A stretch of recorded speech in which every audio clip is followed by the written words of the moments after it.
Pueden escribir presente, por favor, en el chat.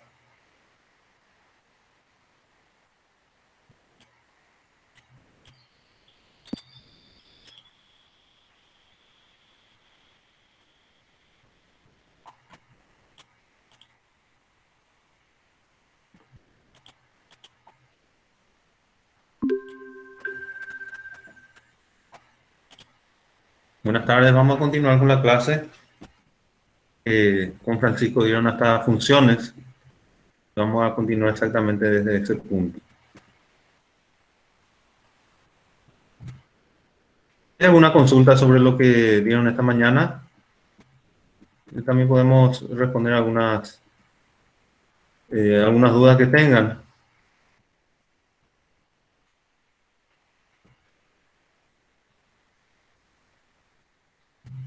Profe, Sí, ¿podría explicar brevemente lo del campo de variación de una variable?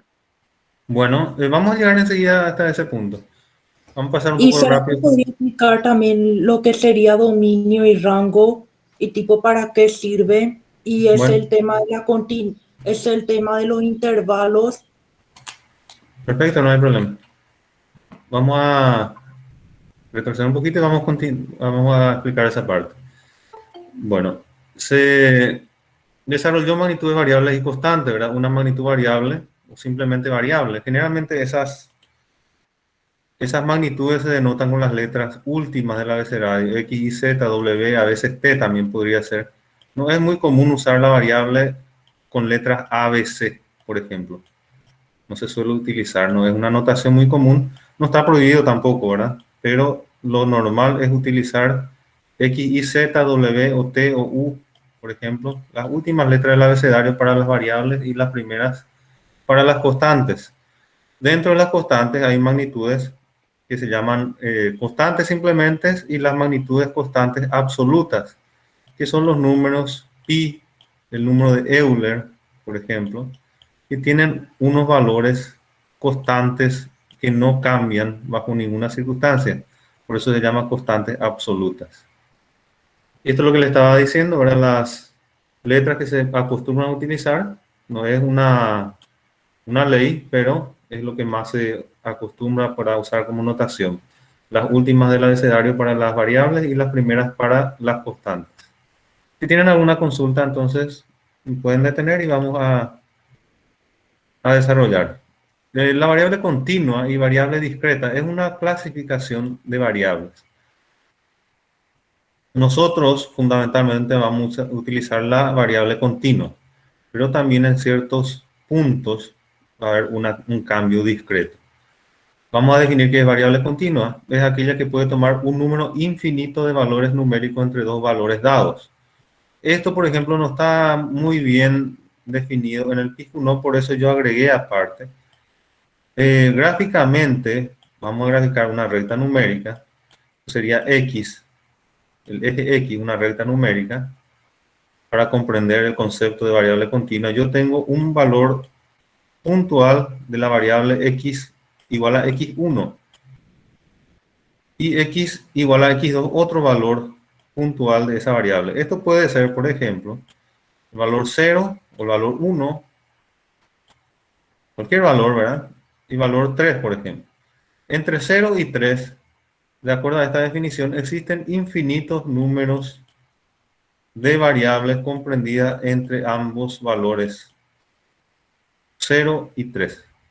Y entre cualquier valor, por ejemplo, entre 2 y 3, también existen infinitos valores. Entonces, eso es una variable continua. Después, la variable continua puede ser descendente, puede ser creciente, puede ser ordenada o no. También eso está dentro de las definiciones, pero la definición de variable continua en sí es que existen infinitos valores entre dos valores determinados. Eso nos permite afirmar que existe el valor 0,123,458, cualquier valor comprendido que se imaginen, comprendido entre 0 y 3, ese valor existe para una variable continua. Ahora, para la variable discreta, entre ese mismo intervalo de ejemplo, existen solamente valores determinados finitos. Entre 0 y 3, por ejemplo, podría existir el 1 y el 2 nada más. 1 y 2 son dos valores finitos, porque hay dos nada más, dos valores entre 0 y 3. Podría ser que va de 0,5 en 0,5. Entonces existe el 0,5, existe el 1,5, existe el 2,5 y después existe el 3. Pero no existe, por ejemplo, el 2,61. ¿Por qué? Porque esta es una variable discreta o escalonada, también se le llama escalonada. Y existen solamente algunos valores finitos dentro de ese intervalo. ¿Se entiende bien eso? Nosotros vamos a utilizar principalmente la variable continua, la cual entre dos intervalos, entre dos números determinados, existen valores, infinitos valores de variables. Cualquier valor posible que ustedes se imaginan existe entre esos dos valores.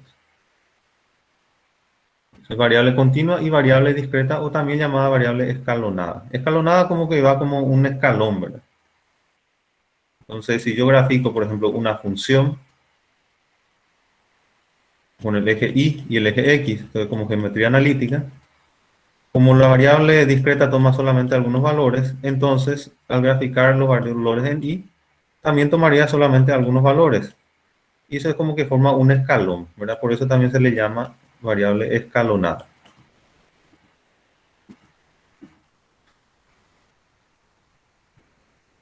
Campo de variación de una variable es el conjunto de los valores que pueden tomar la variable. El intervalo o intervalo abierto, que se denota entre dos paréntesis, ¿verdad? Es cuando los extremos no son incluidos en ese intervalo.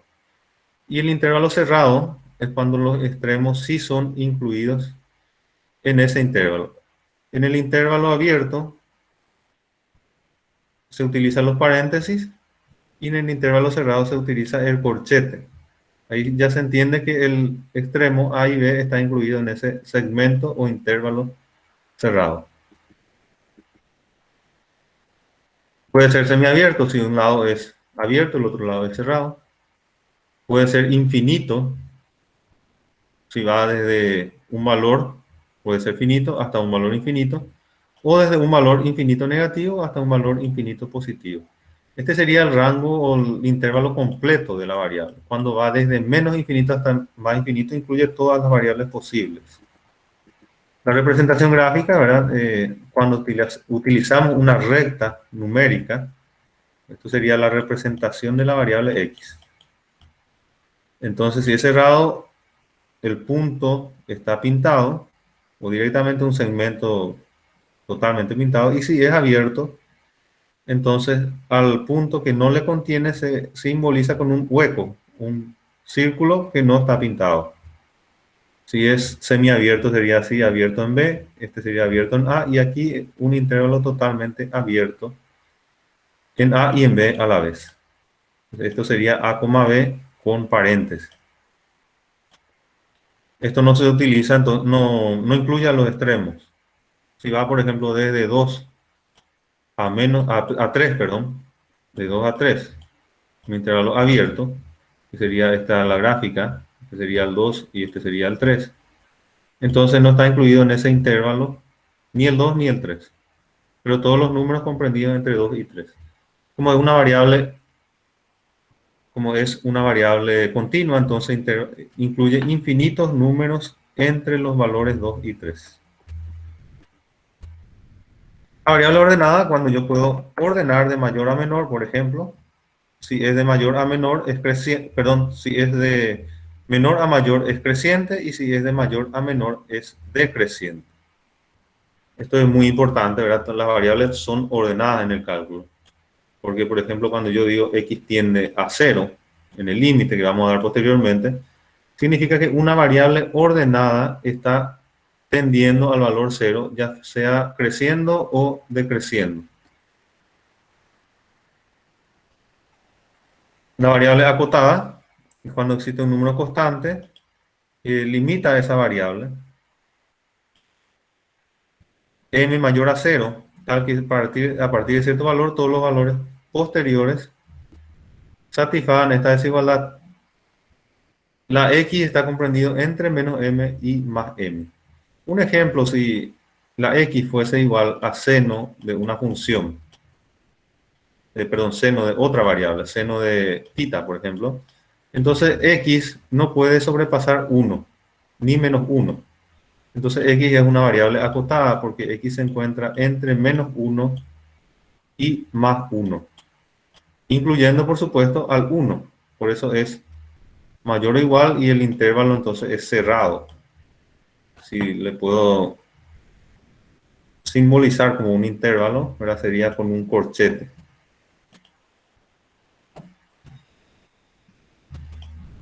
Menos 1,1.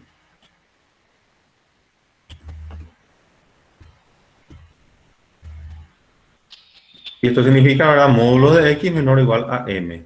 Ahí está acotada la variable. Cuando no puede sobrepasar el número positivo m, y para este caso ese número positivo m es igual a 1. Muchas veces se acota la variable, ¿verdad? Para poder estudiarla mejor o por una cuestión de rango de existencia también. La función, se habla de función cuando surge la necesidad de examinar una variación de una magnitud en dependencia de la otra. Particularmente para nuestros casos, va a ser la función 1 a 1. Para cada x existe una variable y. Vamos a ver la definición precisa en la siguiente lámina. Entonces, por ejemplo, el área del círculo se expresa como a pi, a es igual a pi radio al cuadrado, es una función. Para cada radio, para cada radio existe un área y solamente un valor de área. Pueden existir variables, funciones que van de 1 a más de varios resultados, pero nosotros vamos a utilizar funciones 1 a 1. Para cada x tiene que existir una función f de x1. Para x2, función de x2. Este sería el conjunto de la variable independiente y este el conjunto de la variable dependiente. Y f sería la función que hace que se transforme la variable independiente en un valor para la variable dependiente. Aquí está la definición precisa. Para cada valor de la variable x perteneciente a cierto campo, le corresponde un solo valor determinado de otra variable y. Entonces esta será función de x y podemos escribir simbólicamente y es igual a f de x o y es igual a phi de x. Esta letra también puede variar, puede ser g, puede ser u. Generalmente las funciones, ¿verdad? Se utilizan con mayor normalidad, ¿verdad? La f o phi o g, pero cualquier letra puede expresar esa función. La x se llama variable independiente o argumento de la variable, o argumento, perdón, y la variable y se llama variable dependiente. Como una forma de expresar como un proceso. Esto es muy utilizado en ingeniería, ¿verdad? Que sería la entrada es la variable x, y la salida después del proceso, que es la función, es la variable y. Imagínense que esto es, por ejemplo, un tanque donde se procesa la variable x, entonces el resultado, al final de la salida del tanque, sale la variable y. Para entenderle como un proceso. Y gráficamente la función,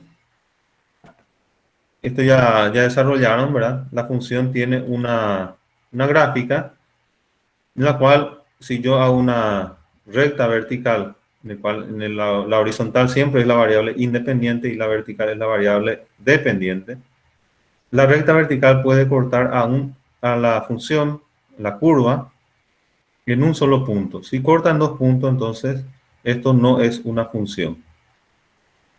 Para lo que nosotros definimos, ¿verdad? Y es porque para cada variable de x corresponde un solo valor de la otra variable y. Aquí se puede observar en la gráfica que para ese valor determinado, existirían dos valores en la vertical o en la variable y. Y eso está en contradicción con nuestra definición, ¿verdad? Por eso no se puede tener una función en la cual yo tengo dos puntos de una recta vertical que trazo en cualquier parte. Y ahora una consulta a ustedes. ¿Y qué pasa con el círculo, con la circunferencia? Entonces, ¿es una función o no? Circunferencia, la gráfica de una No función. Todo es, apunta a la gráfica, no es una función, pero si le separas en dos diferentes funciones, sí funciona como una función. Exactamente. Vamos a dibujar lo que dijo la compañera.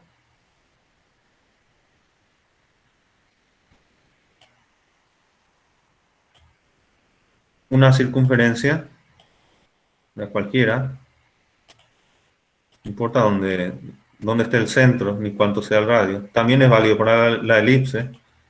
Si yo acá grafico verticalmente una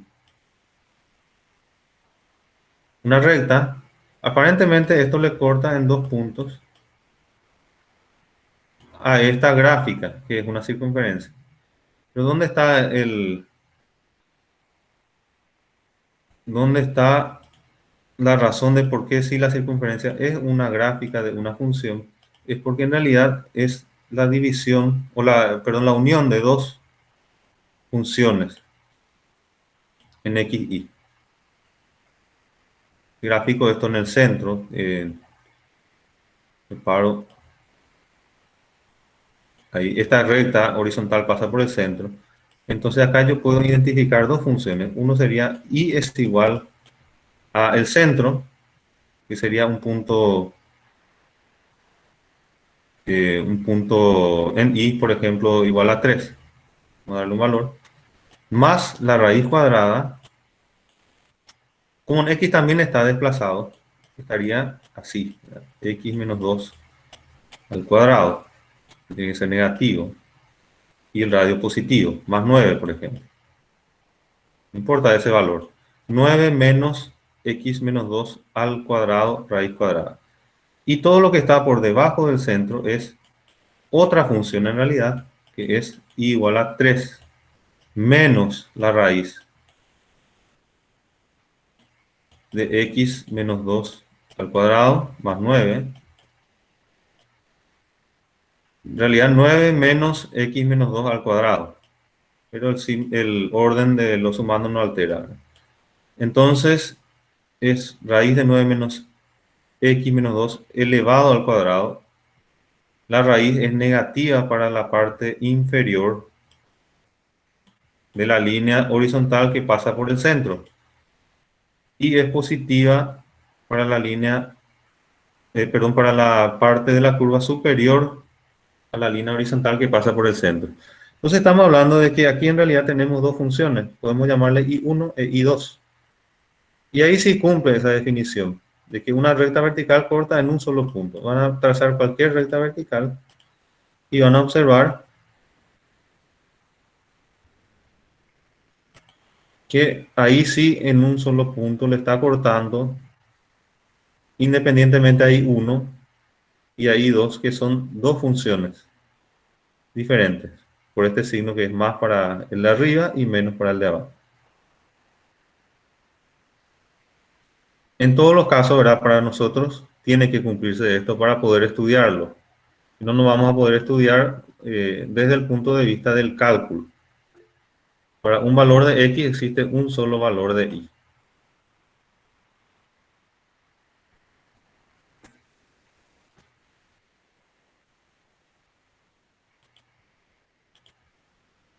Bueno, entonces para denotar una función es necesario señalar los elementos claramente. Variable independiente es la x y su dominio. La variable dependiente es la y su dominio. Esto es donde existe la variable x y y es donde existe. Son intervalos abiertos o cerrados respectivamente. Creo que alguien preguntó sobre eso justamente. Si yo estoy hablando del dominio de la variable, entonces estoy hablando del intervalo donde estoy estudiando a esa variable. Puede ser un dominio abierto o cerrado. Por ejemplo, el dominio de la variable x puede ser 1,2, un intervalo cerrado. Y la variable y, que es la dependiente, también tendrá su dominio relacionado al dominio de la variable. Eso es lo que se le llama rango.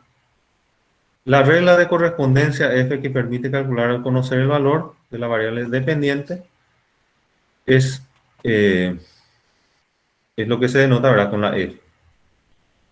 A partir del valor de la variable independiente se puede conocer el valor de la variable dependiente. Una notación muy utilizada, no está en el Pisco, no esta notación, pero en muchos libros van a encontrar, entonces es importante que manejen también, es la introducida por Lagrange, es F, dos puntos A y una flecha B. ¿Qué significa esto? Que F transforma a la variable independiente A en una imagen B. Es una notación muy utilizada también. A es el dominio de la variable independiente o dominio de la función B, perdón, o dominio de la función. Y B es el contradominio de la función o dominio de la variable dependiente. Esto sería B. Y F es la regla de correspondencia entre los valores de la variable. Son notaciones, ¿verdad?, análogas que se manejan. Y es igual a F de X, ¿verdad?, es la que más nosotros utilizamos.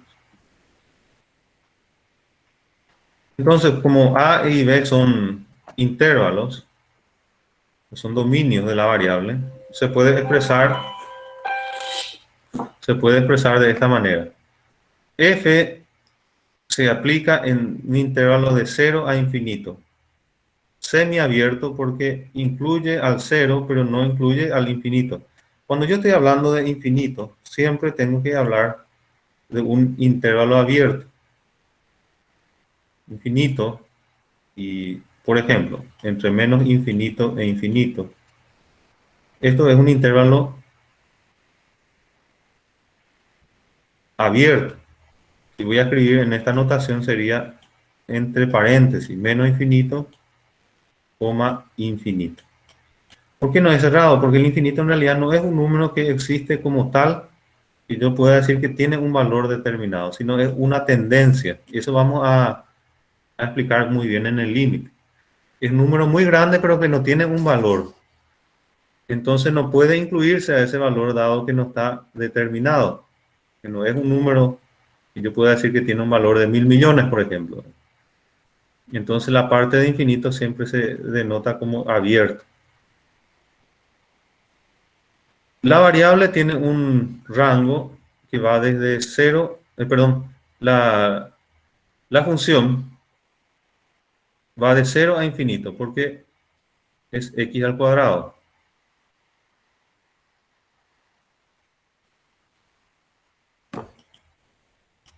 Voy a borrar esto. Y la función va de 0 a infinito, x al cuadrado.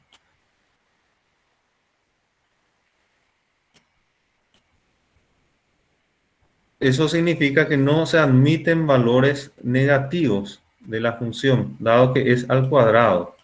En este caso, esa función representa al área del cuadrado. Y la x representa a la longitud del cuadrado. Entonces, ni la x puede ser negativa, ni x cuadrado con mayor razón, ¿verdad?, no va a ser negativo. ¿Por qué la x no puede ser negativa o negativo? Porque representa la longitud de un cuadrado, del lado de un cuadrado. Entonces, yo no puedo hablar de un lado de un cuadrado que sea negativo 2. Tiene que ser positivo 2. Entonces, por eso, tanto la variable como la función deben ser positivos. Un ejemplo nada más para utilizar ese tipo de notaciones. Al número f de x se llama imagen de x. El f de x se llama imagen de x.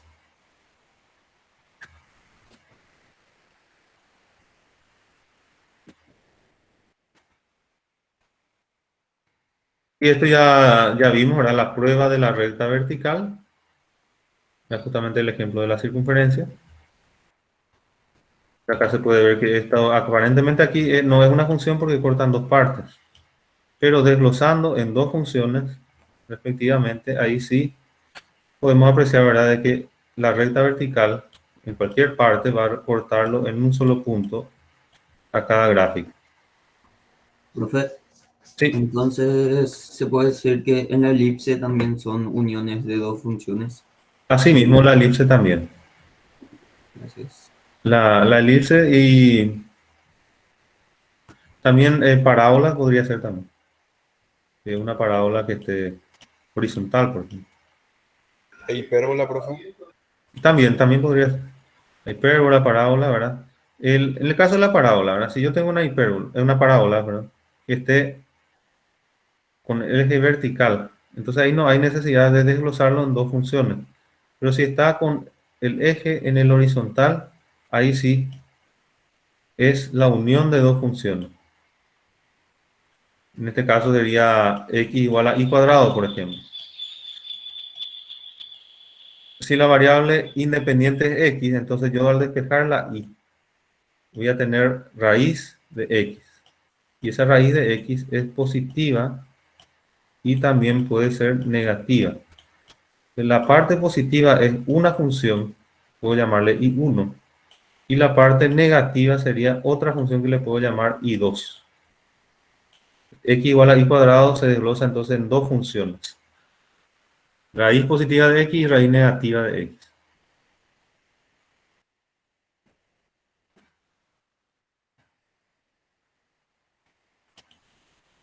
El dominio de definición es un dominio, ¿verdad? Pero la palabra de definición indica algo más puntual, que es todos los valores de x, en lo cual f de x existe. Se llama dominio de definición de la función. La función se llama creciente cuando cuando un mayor valor del argumento corresponde un mayor valor de la función. Aumento la x, entonces aumenta también la y, entonces la función es creciente. Si la función está que si yo aumento la x y la y disminuye, entonces la función se llama decreciente. Gráficamente, esta es una función creciente, va hacia arriba, por decirlo así, ¿verdad? Aumento la x, entonces aumenta la función. Y acá aumento la x, entonces disminuye la función, es decreciente. Y esto está muy relacionado al estudio de las curvas con derivadas. Después vamos a ver en la unidad 2, que sería la parte de derivadas, ¿verdad? Cómo esto está totalmente relacionado con la derivada. Profe, Sí, sí. la función que está allá se lee y en función de x. Y en ¿O función cómo de se x. lee? Sí, así mismo. Entonces, y depende de x, ¿verdad? Y depende de x, sí. Ok. Normalmente se le suele llamar ya y igual a f de x nomás, ¿verdad? Pero y es igual a y es una función de x. Ok. O sea, acá en el eje horizontal se coloca la variable independiente y en el eje vertical la variable dependiente. Ok, gracias. De nada. Profe, ¿y cuál sería la diferencia entre dominio y dominio de definición? Bueno, dominio es algo general y dominio de definición ya es algo más específico. Se determinan los valores de la función. Todos los valores de x para los cuales se determinan los valores de la función. Un ejemplo vamos a dar. Y es igual a seno de x. ¿Cuál sería el dominio de definición de la función? Son todos los valores de x para los cuales se determinan los valores de la función y en qué rango de valores de x existe seno. No hay ninguna restricción, así que existe desde menos infinito hasta infinito. Este sería el dominio de definición de la función. Ahora, yo puedo de repente estudiarlo solamente de 0 a 2pi.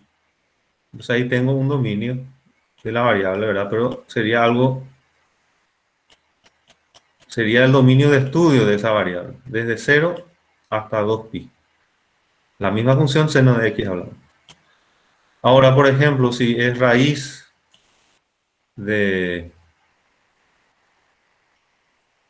1 menos x cuadrado, por ejemplo, cuando x sobrepasa a 1, esto sería un valor negativo y la raíz de números negativos no existen en números reales. Por lo tanto, en números reales, el dominio de definición de la función sería desde 1 negativo hasta 1 positivo. Le pregunto a usted, ¿incluye o no el 1 y el menos 1? Si incluye, tendría que ser mayor o igual o menor o igual. Si no incluye, debería ser simplemente menor y mayor.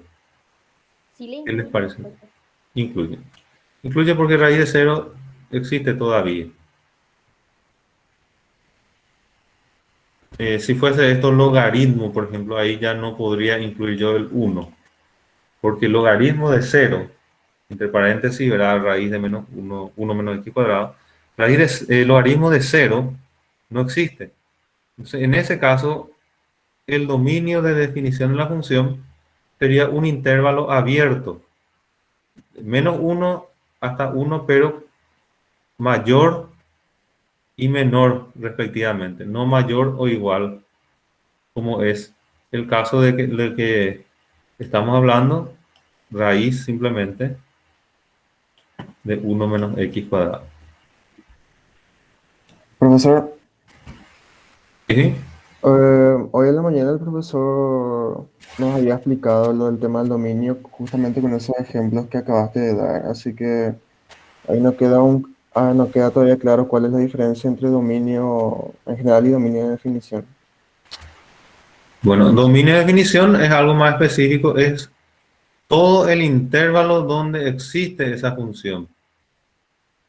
Y simplemente dominio, yo puedo hacer un dominio que sea algo que no sea el de definición. Simplemente, por ejemplo, hago de 0 a 2pi. Digo que la variable tiene este dominio, porque yo voy a estudiarlo solamente de 0 a 2pi.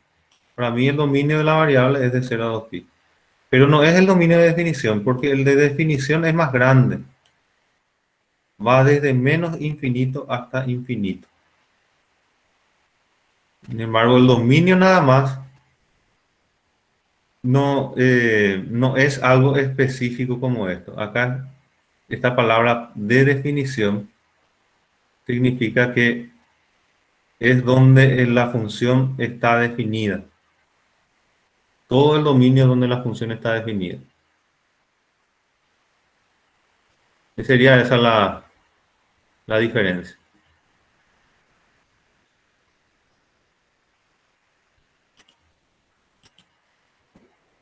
Básicamente son muy parecidos, ¿verdad? Si yo digo dominio nada más, puedo hacer un dominio más pequeño que el de definición.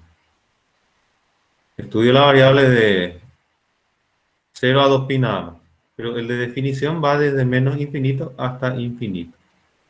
Esa sería la diferencia, fundamentalmente. Las funciones pueden ser expresadas de forma tabular.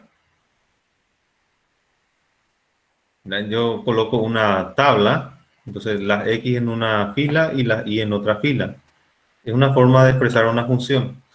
Esta función, por ejemplo, después se puede aproximar a una forma analítica. Básicamente nosotros no utilizaremos este tipo de tablas, salvo, por ejemplo, para graficar.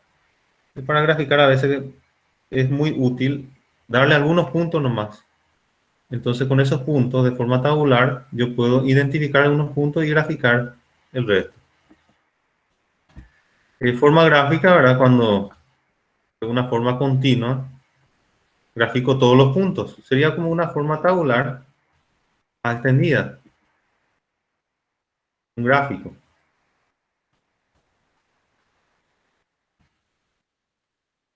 Para cada X hay una Y. Solamente que esa gráfica o esa tabla, para cada X hay una Y. Yo voy graficando, entonces queda una traza, una gráfica. Es geometría analítica, básicamente.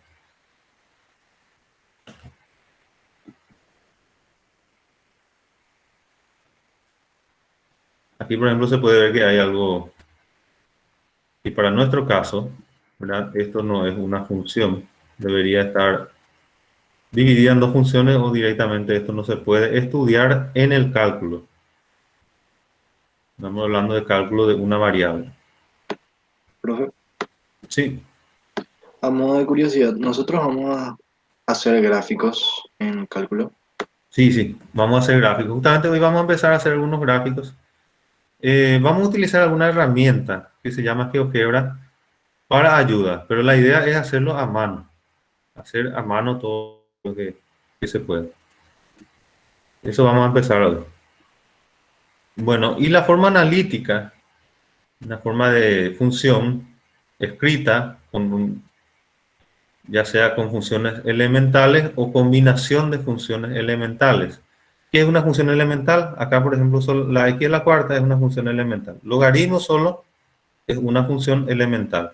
Pero si yo combino varias funciones de forma algebraica, con suma, resta, división, multiplicación, entonces ya forma algo más general que se llama forma analítica de la función. Funciones expresadas de forma analítica. Conjunto de operaciones, ¿verdad? Que puede ser raíz cuadrada, adición, sustracción, producto, en la cual yo combino funciones elementales.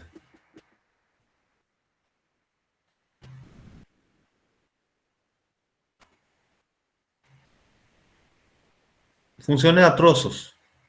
Cuando una función se expresa de forma analítica en dos partes o en tres partes, más de tres partes también puede ser. Este ejemplo es 1 menos x, es la función si x es menor o igual a menos 1. Y es x al cuadrado si es igual, si x es mayor a menos 1. Entonces la función está desglosada en dos partes.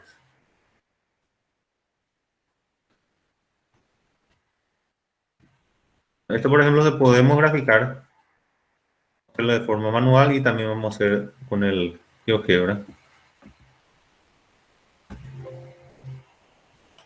Hasta ahí llegaron aproximadamente, ¿verdad? Esta mañana. Un poco más. Más, profe. Menos sí que, me parece. O sea, menos en realidad. Un poco menos fue, profe. Ya pasamos. Bueno, excelente. Entonces vamos a hacer esta gráfica. El compañero preguntó si vamos a graficar.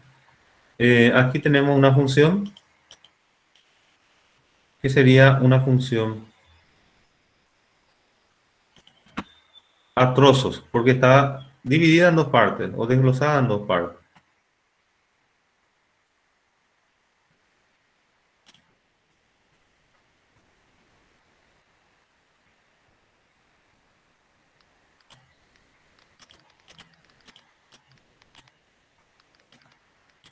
Bueno, entonces, primero tengo que graficar los ejes,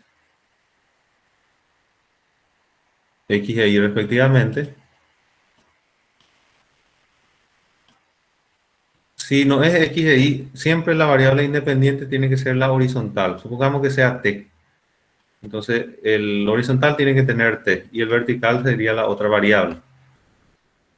F de X es igual a 1 menos X si X es menor o igual a menos 1. Entonces hay una línea importante que va a ser para X igual a 1. Esa línea voy a trazar. Voy a colocarle otro color porque esta es una línea que no pertenece a la gráfica, sino una de referencia nada más. Puede ser una línea punteada, por ejemplo. Entonces vamos a ver si podemos hacer esa línea punteada.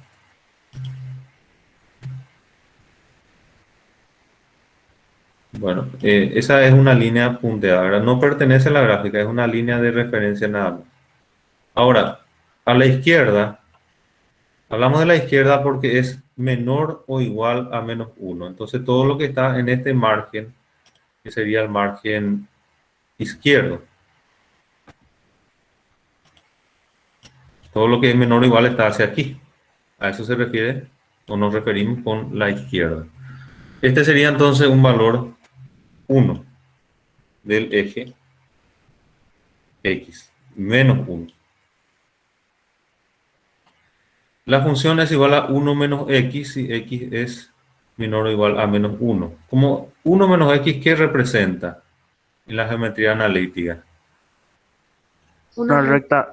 Una recta. Entonces una recta yo puedo graficarlo teniendo dos puntos. Ese punto puede ser justamente igual a menos 1. ¿Qué pasa si x es igual a menos 1? Entonces voy a tener 1 menos 1 va a ser 0. Un punto es 0. Y el otro punto puedo darle, o tengo que darle a la izquierda, porque no puedo dar a la derecha dado que esta gráfica está definida hacia la izquierda. Entonces le coloco, por ejemplo, menos 2. ¿Qué pasa cuando x es igual a menos 2? Entonces yo tengo que y es igual también ¿a cuánto? X igual a menos 2 y es igual a menos 1. O también otra forma de interpretarlo es que esto es una pendiente de 45 grados. ¿Verdad? 45 grados y decreciente porque es una pendiente negativa. Entonces acá puedo colocar los puntos de referencia. Lo que utilicé para graficar sería menos 2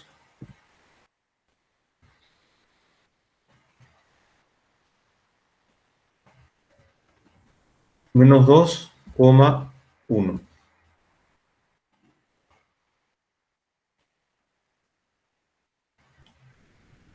¿Está bien? Para x igual a menos 2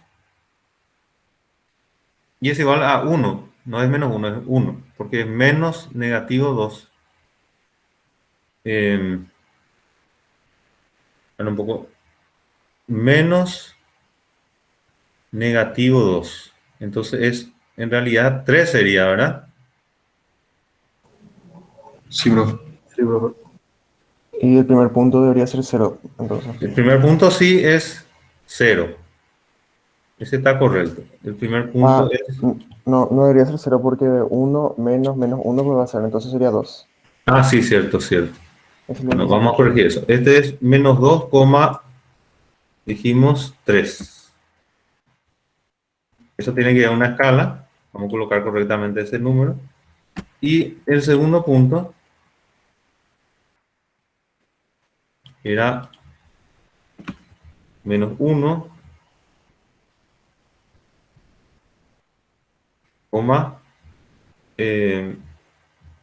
x igual a menos 1 y entonces es 2.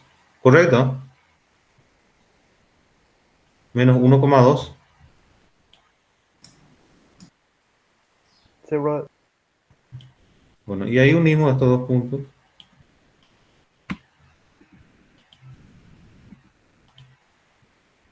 Esa sería la parte de la izquierda. Ahora la parte de la derecha, cuando es mayor a menos 1, es una parábola. Podemos acá graficarle y escribir su fórmula y es igual a 1 menos x. Y de este lado, del lado derecho, sería y igual a x al cuadrado. Sabemos que es una parábola y sabemos que su eje es horizontal o vertical, es vertical, ¿verdad? Y es igual a x al cuadrado. Esto sería una y 2, que son funciones diferentes. Y esta sería una y 1. El conjunto de y1 y 2 se juntan y hacen esto. Entonces, y es igual a x cuadrado sería una parábola, algo así, ¿verdad? Porque es hacia arriba. Para cada x existe un solo valor de y que es positivo siempre. Y para una y hay valor positivo y negativo de x respectivamente. ¿Qué hacemos? Le damos puntos de igual manera. Entonces un punto muy importante es evaluar en x igual a menos 1. ¿Cuánto es y de menos 1? ¿Cuánto sería y evaluado en menos 1? 1. 1. Y 1, como esto es 2, en nuestra escala, ¿verdad? Aproximadamente estaría aquí, la mitad. Entonces vamos a escribir ese punto.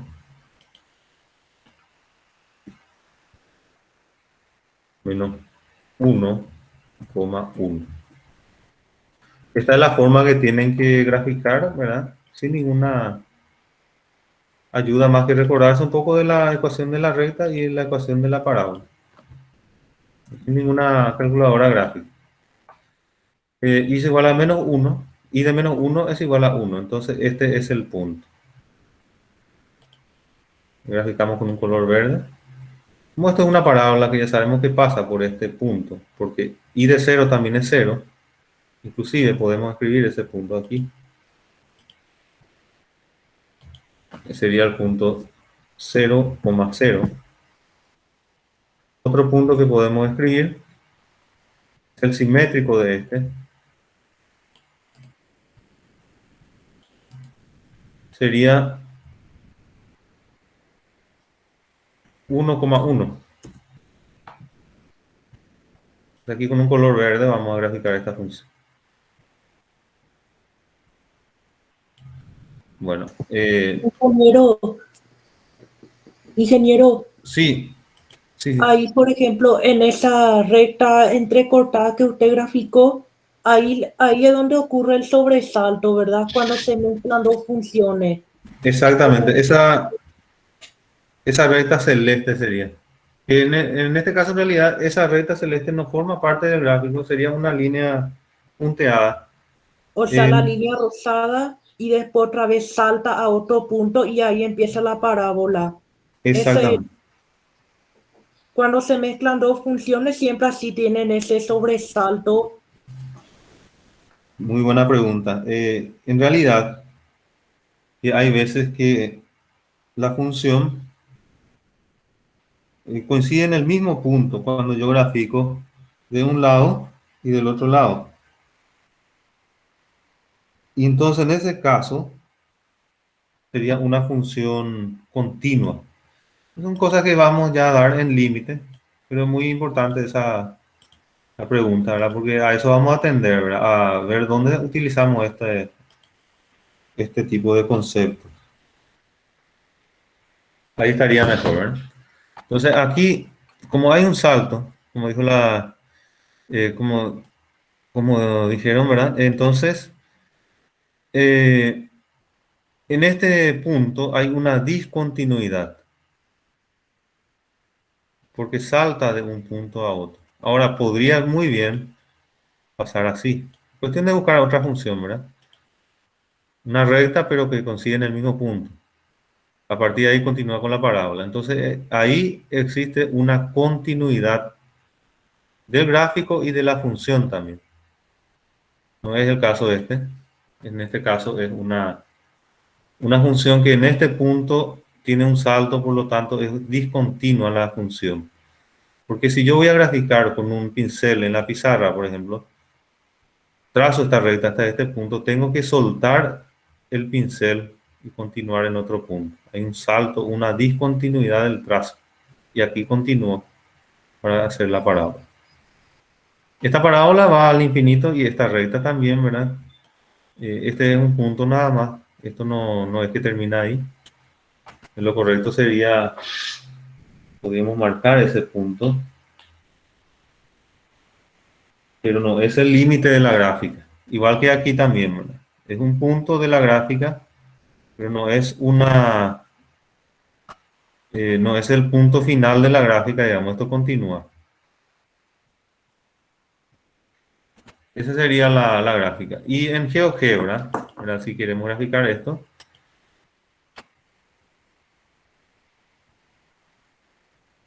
esto ustedes pueden descargar. Hay también online, sin necesidad de instalarlo en la computadora. Sería la primera función, como era, y es igual a... Era 1 menos x, me parece. 1 menos x. Menos x. La segunda función era x cuadrado.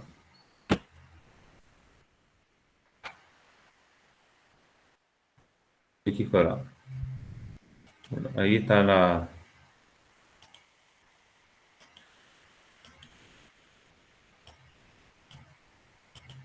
¿Cuál es el problema de esta gráfica? Es que no puedo cortarlo. En realidad que se puede también, ¿verdad? Asignándole aquí el dominio de esa variable. Y no sería el dominio completo, sino yo le asigno de que esto va a ser desde 0 o desde menos infinito hasta menos 1.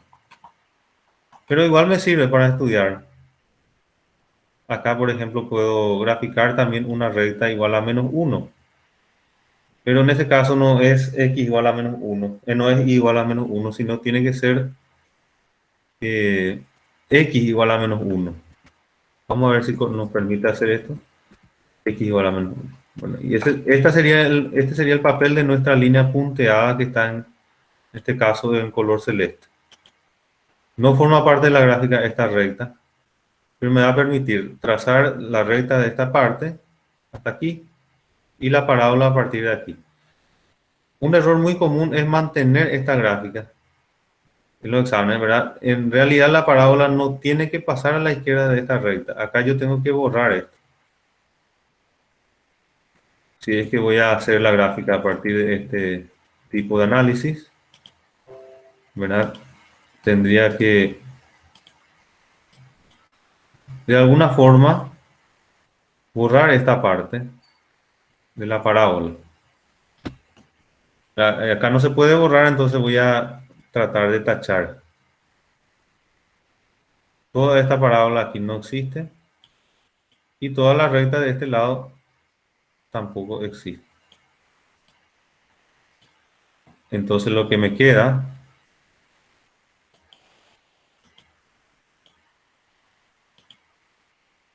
va a ser la recta hasta aquí. Perdón. Hasta aquí. Y la parábola desde aquí.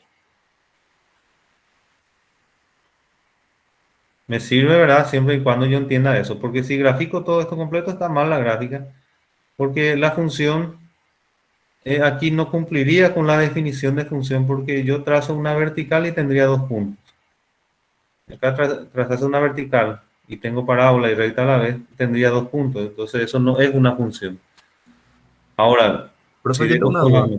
sí, Disculpe, creo que me perdí. ¿De dónde sale la ecuación de la parábola para el gráfico ese? acá dice, la primera parte de la función es 1 menos x. Sería como decir, y 1 es igual a 1 menos x. Y la segunda parte es como escribir y 2 igual a x al cuadrado.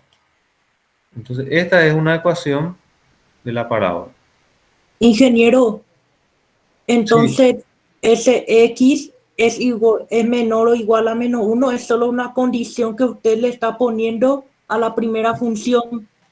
sí, ese sería el dominio de la primera función, de la variable.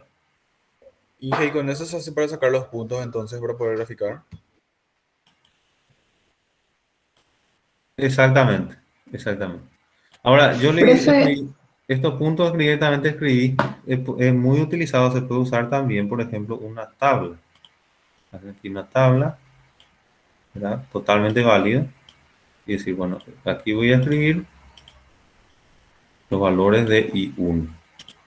Ingeniero, Sí, y después el dominio, y el dominio, por ejemplo, sería la acotación de la variable independiente y el rango, la acotación en la variable o sea, el dominio sería la acotación en la variable independiente y el rango, la acotación en la variable dependiente. así ¿O cómo mismo, sería? perfecto. Y en esta tabla, ¿verdad? Que se puede utilizar también, aquí yo escribiría menos 1, entonces esto es 2, para I1. Menos 2, entonces aquí es 3. Lo mismo hago para la segunda función I2. Una tabla, una pequeña tablita. Entonces, esto ya sería para la parte I2. Creo que utilicé los mismos valores de X. No, es menos 1 y 1. Entonces, menos 1 y 1. Para menos 1 es 1. Y para 1 es 1. También usé un valor más, que era 0 para x0 y es 0. ¿Qué es I2? I2 es x al cuadrado. que es y 1 es 1 menos x.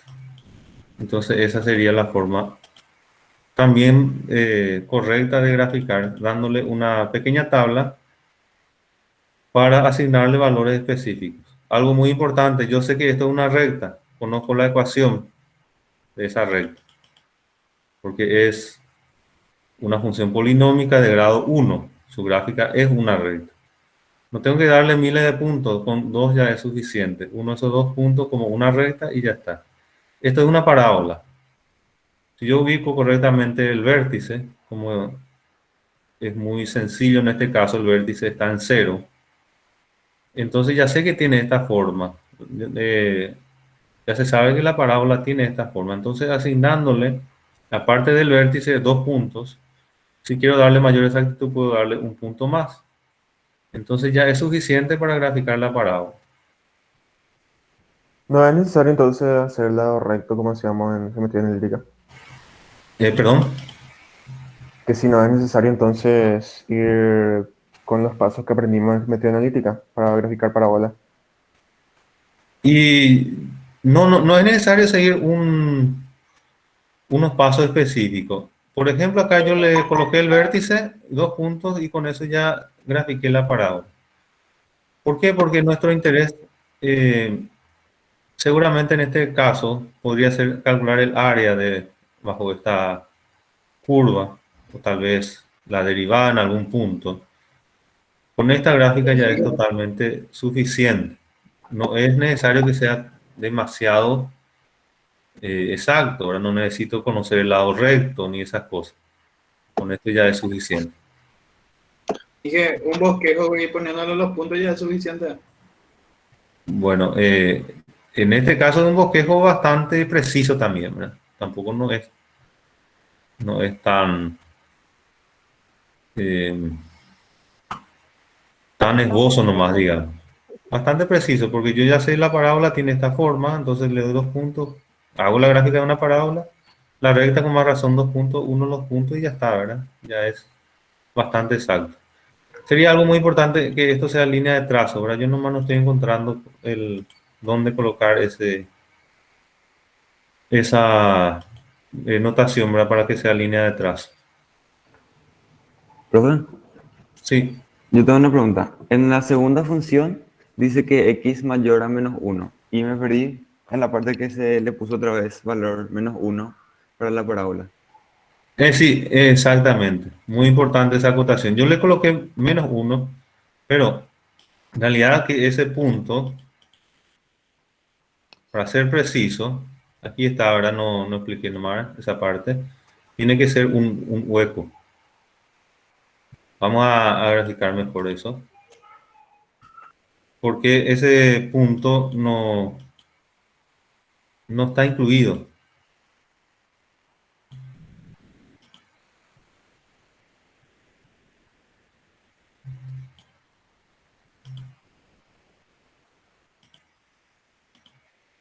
Un poquito exagerado ahí.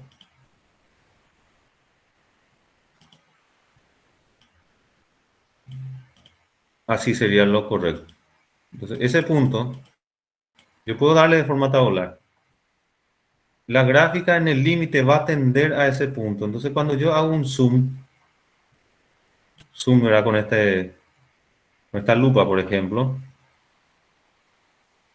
cuando más grande haga el zoom, la traza del gráfico casi va a llegar a ese punto, pero nunca va a llegar. Haciéndole un zoom gigantesco no va a tender a llegar a tocar ese punto. Pero en el límite tiende a ese punto. Entonces yo puedo graficar y coloco con un círculo. Este punto del otro sería, para graficarlo totalmente, también un círculo, pero ese círculo sería pintado. Entonces,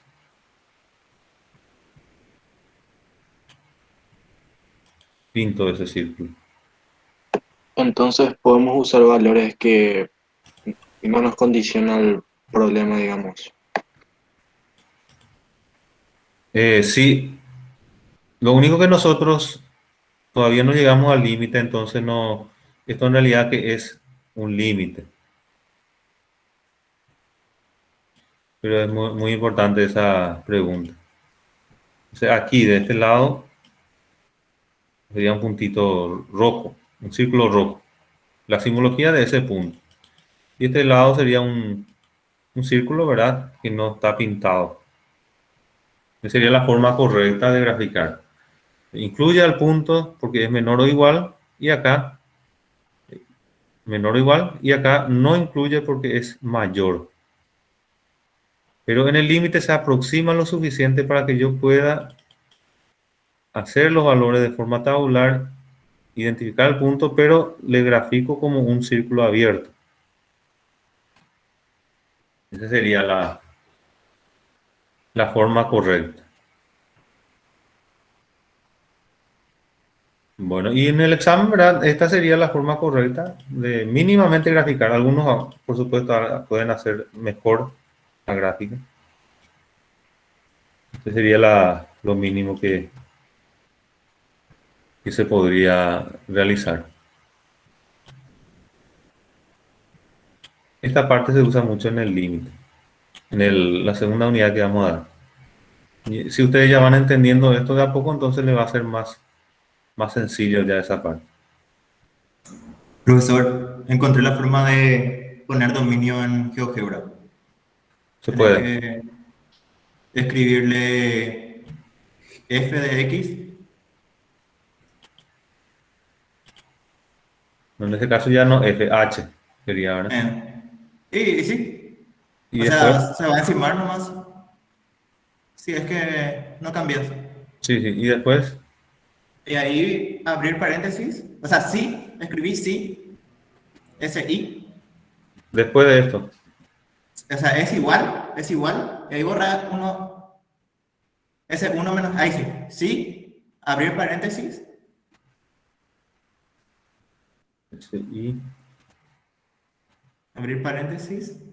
Y ahí le pones X. Menor o igual.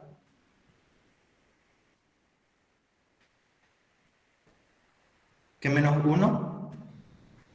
Coma. Y ahí escribís tu función. Que sería 1 menos X. Enter. Excelente, ahí está. Perfecto. Entonces vamos a agregar ya este también. SI. X mayor en este caso a menos 1 y es X cuadrado. Sí, perfecto, excelente. Gracias por la contribución. Ahí está perfecto, la verdad. Entonces este vamos a copiar, vamos a agregarle a nuestro...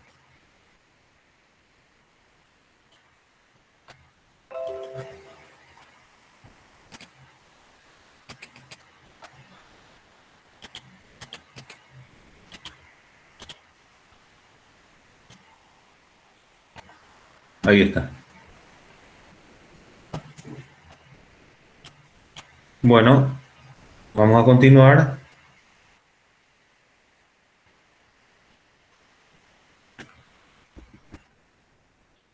Todo esto ya desarrollamos, así que pasamos a otro. También desarrollamos esto. Una función simétrica. Una función simétrica es cuando f de x es igual a f de menos x. Es una función par si mantiene el signo. Entonces, en este caso, f de menos x es igual a f de x.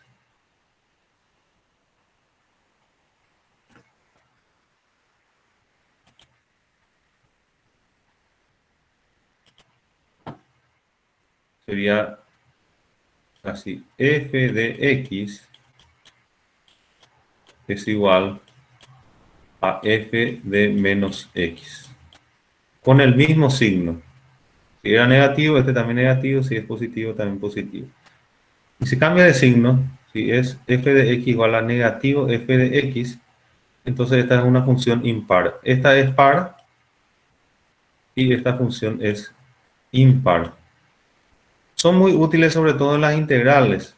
Cuando yo calculo el área, a veces O es el doble o es la mitad. Vamos a ver por qué.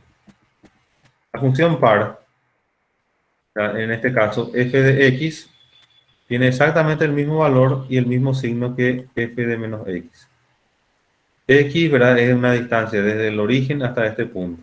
Menos x es la misma distancia pero hacia la izquierda, hasta ese punto. Entonces mantiene la misma altura que es la f y es igual a f de x, ¿verdad? Mantiene la misma altura. Y el mismo signo, ¿verdad? Por supuesto, para que esté a la misma altura. Eso, por ejemplo, me permitiría calcular el área de la derecha nomás.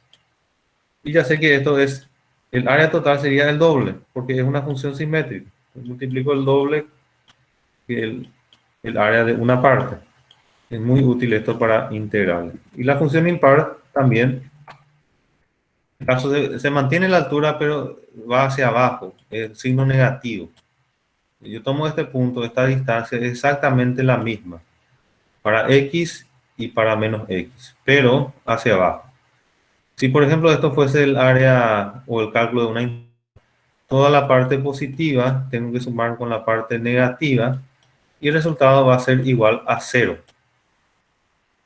Sumo algebraicamente las áreas de estas dos figuras. Esta área positiva, esta área negativa, la suma es 0. Es muy útil también. ¿Por qué ese nombre de par e impar? Se le atribuye al exponente una función de este tipo, x a la n. Si n es par, entonces yo tengo esta función, par. Si n es impar, tengo una función impar. Por ejemplo, x al cubo es una función impar.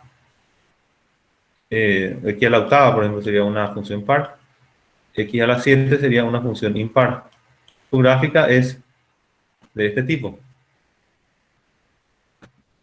Podemos ver aquí en GeoGebra, por ejemplo. Vamos a apagar estas otras gráficas. Y graficamos x elevado a la 7. ¿Esto qué es? Una función impar, ¿verdad? Toda la parte positiva es simétrica con la parte negativa. La parte de la derecha de este eje tiene la misma altura, pero el signo menos. Y una función impar, par, por ejemplo, x a la 8.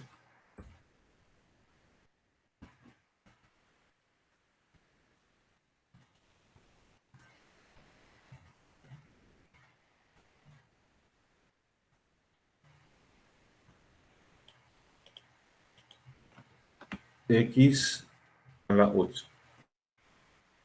Apagamos la anterior. Nos quedamos con esta. Puede ver que tiene la misma simetría y el mismo signo hacia arriba los dos. Más común, ¿verdad? Lo más común es x al cuadrado, por ejemplo. Más común y más conocido. Esta es una función par y x al cubo una función impar. Ingeniero, entonces esa n, o sea, la potencia indica cuánto se va a achatar la parábola, ¿verdad? Como cuál, por ejemplo. O sea, Sí, por ejemplo, si es que de x cuadrado pasas, por ejemplo, a x a la quinta. sí, de cierta forma yo podría analizar cuántos picos tiene.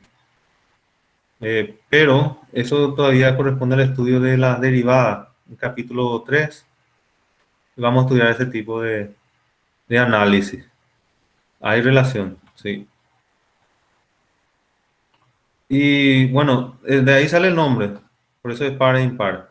Pero no todo está relacionado a ese tipo de funciones. Una función par también, por ejemplo, podría ser seno de x. Vamos a ver un poco cómo es seno de x.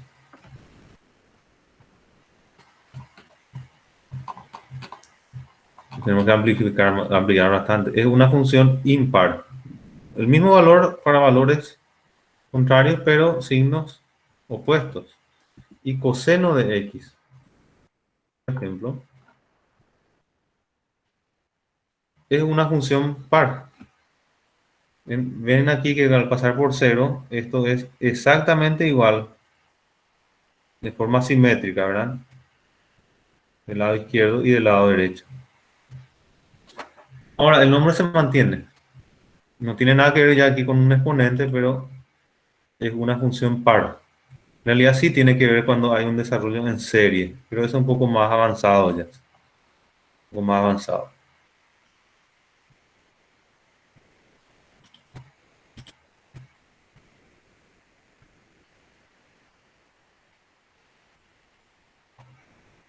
Bueno, y las funciones elementales en principio por separado, después se juntan todo como una función algebraica.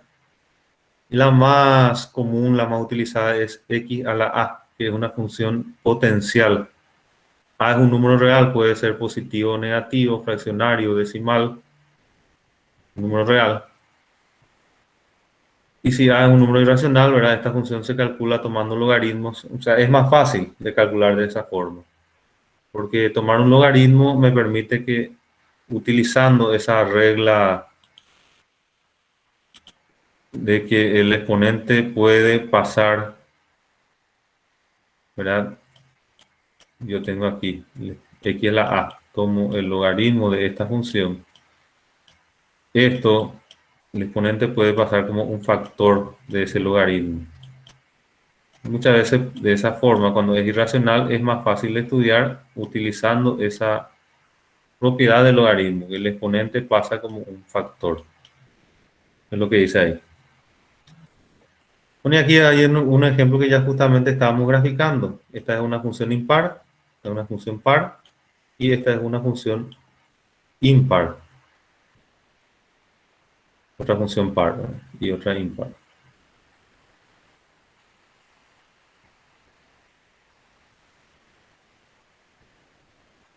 La función f de x igual a 1 sobre, f de x igual a x elevado a la 1 sobre n es una raíz enésima. Eso tiene unas propiedades también, si n es par o es impar. Si n es par, entonces está definida solamente la parte de donde x es positiva. Porque raíz cuadrada, por ejemplo, la raíz cuadrada de número negativo no existe. Tampoco existe la raíz cuarta, ni la raíz sexta, ni la raíz octava. Todas las raíces pares no existen. Y si n es impar, sí existen. Entonces, raíz cúbica, por ejemplo, de x sí está definida para números negativos. Cuando a es igual a menos 1, tiene una característica especial y es igual a 1 sobre x. Muy usada nosotros en nuestro ejemplo y en nuestro ejercicio de esta función. Es una hipérbola equilátera. Es como una hipérbola, ¿verdad? Donde yo tengo aquí el eje inclinado, ¿verdad? Básicamente eso es una hipérbola equilátera. Ese eje inclinado puede que esté a 45 grados, que es como en este caso, o esté a una diferente inclinación también, ¿verdad? Eso depende de la constante que tenga aquí.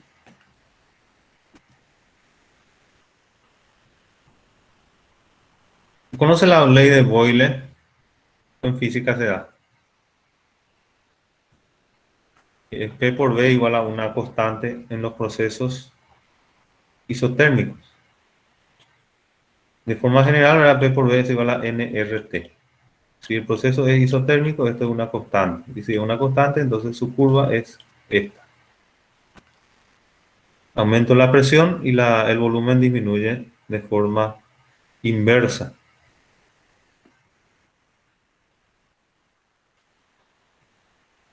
La función exponencial,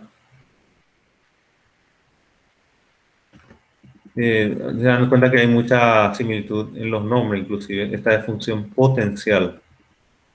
A veces uno se puede confundir con el nombre. No hay problema en eso, con tal de sepa muy bien que hay diferencia. Y la función exponencial es la cual la variable es el exponente.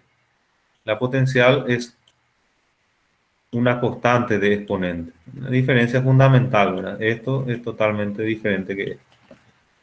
La función exponencial tiene una gráfica ya aproximadamente, la que uno, así como la parábola tiene su gráfica más o menos conocida, ¿verdad? Yo sé que tiene que tener esta forma, de la forma de la parábola. La función exponencial también y la función logarítmica también tiene una función. unas formas, ¿verdad? Acá se puede ver la función exponencial creciente es cuando a es mayor que 1 es creciente, tiene esta forma. Y la función exponencial es decreciente y tiene una forma al revés, digamos, que el otro, cuando a es menor que 1. Por ejemplo, 0,1 elevado a la x. Esta función es decreciente porque a medida que x aumenta, el valor de y o de la función va a disminuir, es decreciente. Y la función logarítmica también tiene unas gráficas muy naturales, digamos, que son las siguientes. Logaritmo de 1 es 0, entonces hasta 1, ahí en 1 es 0. Entre 0 y 1 son negativos los valores, y mayores que 1 son positivos. Muy utilizadas son las gráficas logarítmicas, las escalas logarítmicas. El logaritmo es una función muy utilizada en ingeniería y en toda la ciencia. Ingeniero, Sí, y en el logaritmo natural pues también tiene gráfica que cae es como la gráfico anterior, ese que dice función decreciente, pero está a la derecha el eje y. O sea, no, que se, o sea, es como la función decreciente que dice ahí, o sea, igualito su gráfica. es del logaritmo natural, ¿verdad? Sí, eso es lo que yo no. Vamos a graficar un poco eso.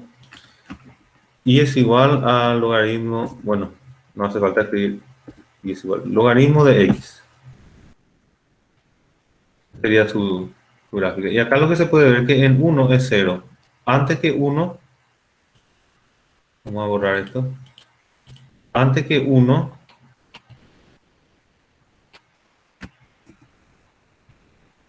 es negativo. Después que 1 es positivo. Esa sería la gráfica de una función logaritmo natural. Y ese siempre se cumple que en 1 es 0 porque es una función logarítmica también. Sí, sí, sí.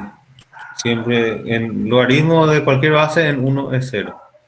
Eso es porque cualquier número elevado a la 0 es 1. Como el logaritmo es lo opuesto, ¿verdad? X a la 0, sea cualquiera sea x, es 1. Y logaritmo es lo opuesto, entonces el logaritmo de 1 es 0. De ahí sale que logaritmo de 1 es 0. Y logaritmo de 0 no existe. Entonces esto tiende aparentemente a 0. Pero en realidad el logaritmo de 0 no existe. Ahí, por ejemplo, tendríamos que definir el dominio natural de definición o dominio de definición del logaritmo como del lado de 0 tiene que ser mayor. Y del lado de infinito, ¿verdad? No hay restricción, así que es así. Ese sería el dominio de definición de logaritmo de x. Porque para 0, logaritmo de 0 no existe.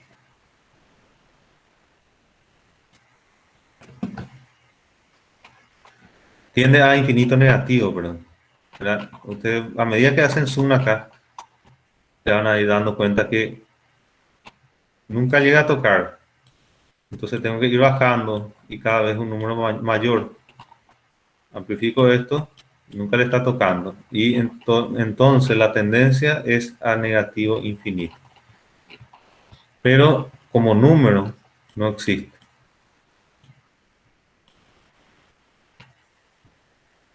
Eso vamos a ir viendo después en límite, cuando desarrollemos límite.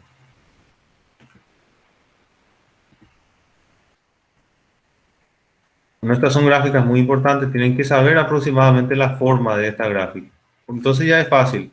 Yo sé que tiene esta forma, le doy 2 puntos, uno de esos puntos. Hago un esbozo de esa unión. O 3 puntos, supongamos. Y ya puedo graficar. Aquí el logaritmo yo ya sé que tiene que pasar por 1, 0. Le doy algunos puntos a la izquierda, otros a la derecha y ya puedo graficar logaritmo de x. Las funciones trigonométricas también, ¿verdad? Tienen esta forma ondulada. La ondulación se repite en cada 2 pi. Entonces también es fácil de graficar cuando yo conozco algunos puntos. Tangente tiene esta forma, ¿verdad? Y secante, que sería lo inverso, ¿verdad? En este caso de coseno. Ingeniero, ¿y la tangente sería una función impar? Sí, exactamente. La tangente es una función impar. Seno es una función impar. Coseno es una función par. Secante es una función par. Y cosecante es una función impar.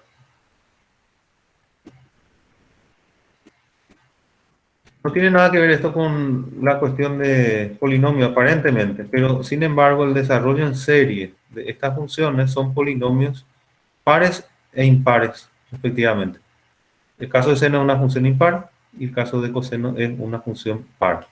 El desarrollo en serie. Eso vamos a ver más adelante. Arseno. Acá ustedes pueden darse cuenta que la existencia de esto es entre menos 1 y 1. El dominio es entre menos 1 y 1.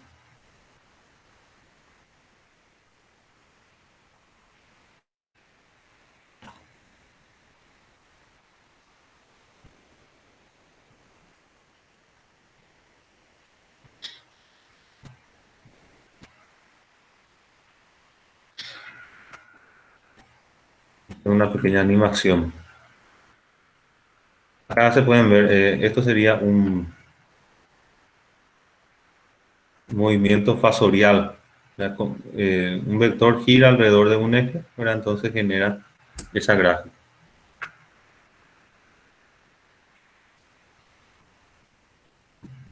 La función puede ser compuesta si f es una función de u y a la vez u es función de x.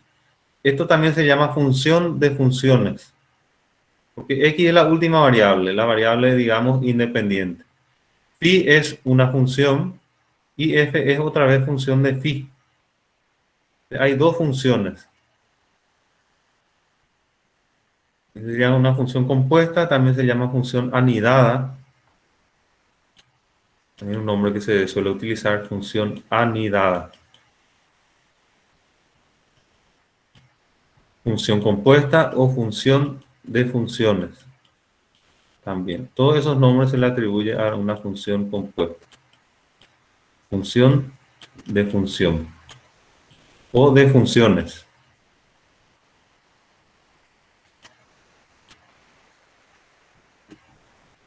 Función elemental, ¿verdad? Es una función que tiene una sola, pues solamente un polinomio, solamente seno, una sola fórmula, digamos. Y la unión de esas funciones con relaciones algebraicas.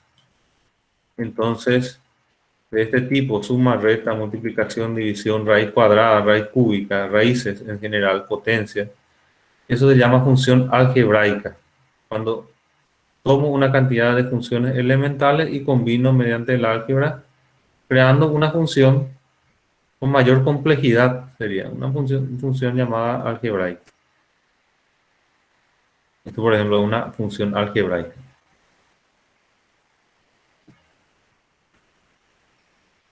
Una función algebraica común, muy utilizada, es un polinomio. Un polinomio es la suma de constantes multiplicadas por funciones potenciales, donde cada exponente de esa función potenciales son números enteros y no negativos, enteros positivos. Esos son los llamados entonces polinomios. El de mayor grado, n, es el grado del polinomio. Ejemplo sería, por ejemplo, x al cubo más 3x cuadrado más 6x más 1. Esto es un polinomio de grado 3, porque el mayor exponente tiene un valor 3.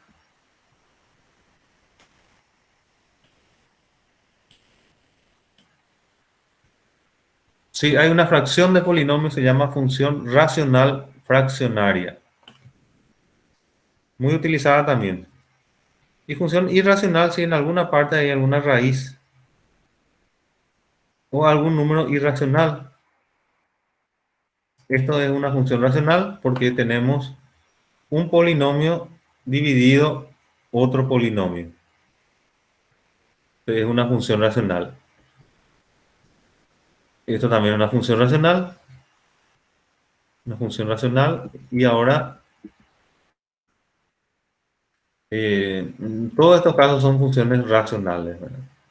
Si tenía una raíz cuadrada, por ejemplo, sería una función irracional. Y hay ciertas transformaciones que son válidas en la geometría analítica y en funciones en general. Esto ustedes más o menos ya conocen, pero es importante repasar otra vez. Por ejemplo, si yo le sumo una constante a la función, esta se desplaza verticalmente hacia arriba.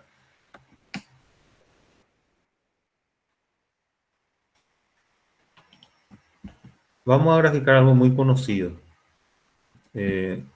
Una parábola, ¿verdad? Una parábola. Bueno, en la siguiente gráfica voy a sumarle una constante a esa parábola, a esa función de parábola. Entonces, ¿qué pasa ahí? Esa parábola se desplazó hacia arriba. Es exactamente la misma parábola anaranjada, pero que se fue valor de 3 hacia arriba. Y eso se refiere con que se desplaza hacia arriba. Si a la variable x es la que le sumo, entonces la variable x hace que se desplace, pero en x, horizontalmente. Ustedes esto ya conocen por geometría analítica, ¿verdad? Nada más para que se generaliza para cualquier función. Si esa constante es negativa, entonces se desplaza, pero hacia abajo, verticalmente hacia abajo. Si a esa constante le aplico, pero en x nada más, podría ser, por ejemplo, x, y aquí le sumo o le resto 1. Entonces ahora desplazaría en 1. Mantengo el cuadrado siempre, pero a la constante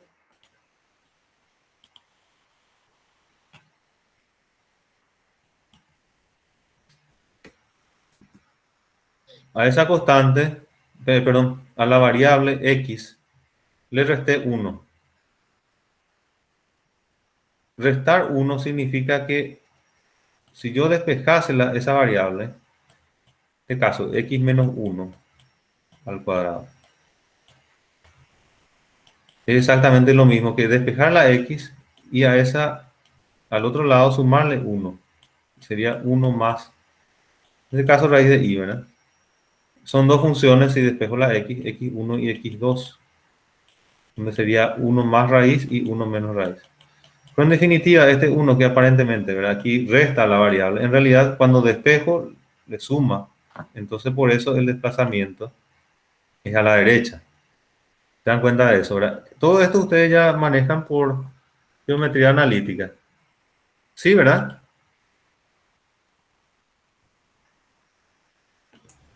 Sí, profe. Por ejemplo muy conocido, ¿verdad? La circunferencia. Si yo escribo totalmente la ecuación de la circunferencia, x cuadrado más y cuadrado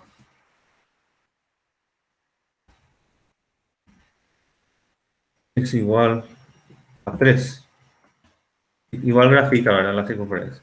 Ahora, copio esto mismo y a cada parte le voy a ir restando valor. Bueno, x menos 2 al cuadrado más y menos 3 al cuadrado es igual a 9, por ejemplo.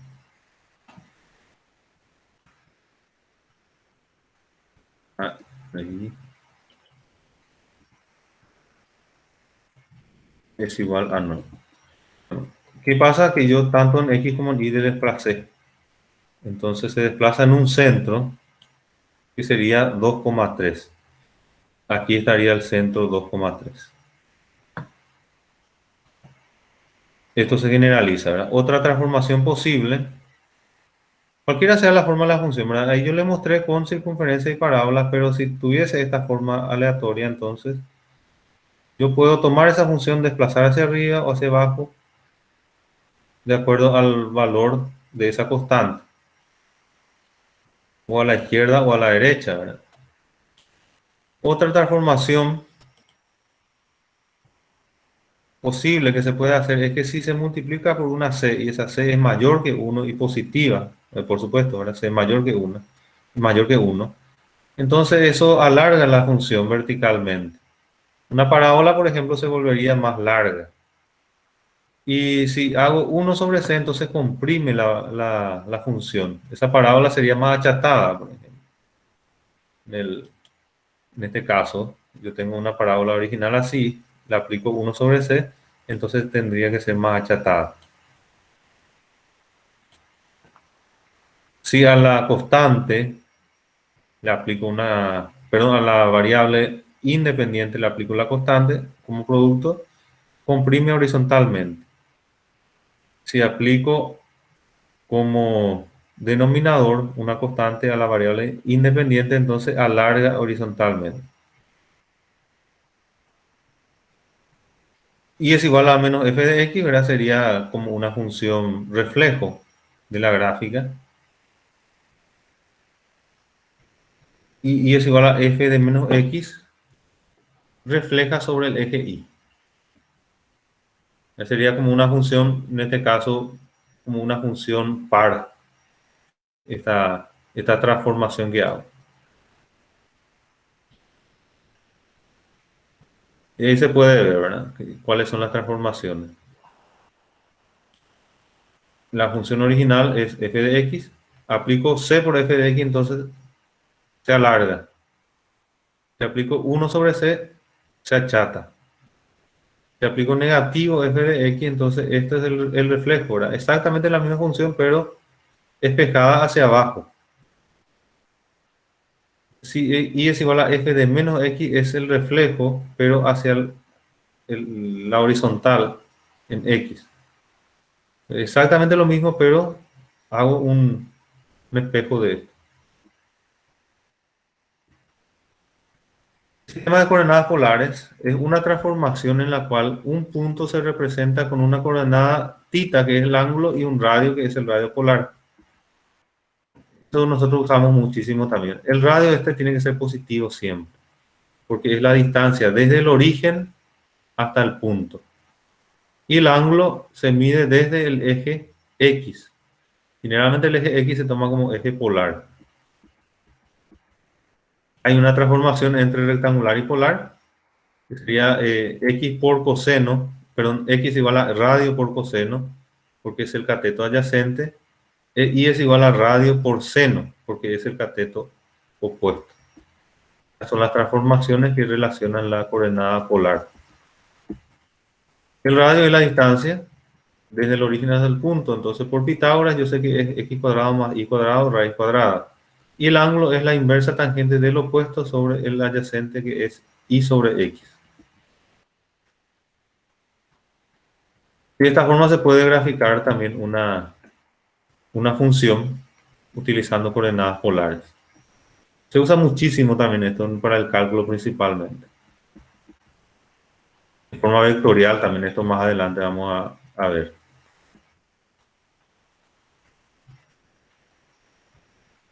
Bueno, terminamos la clase con esta frase. Dice, los científicos estudian el mundo como los ingenieros crean el... Perdón, los científicos estudian el mundo como es. Los ingenieros crean el mundo que nunca ha existido.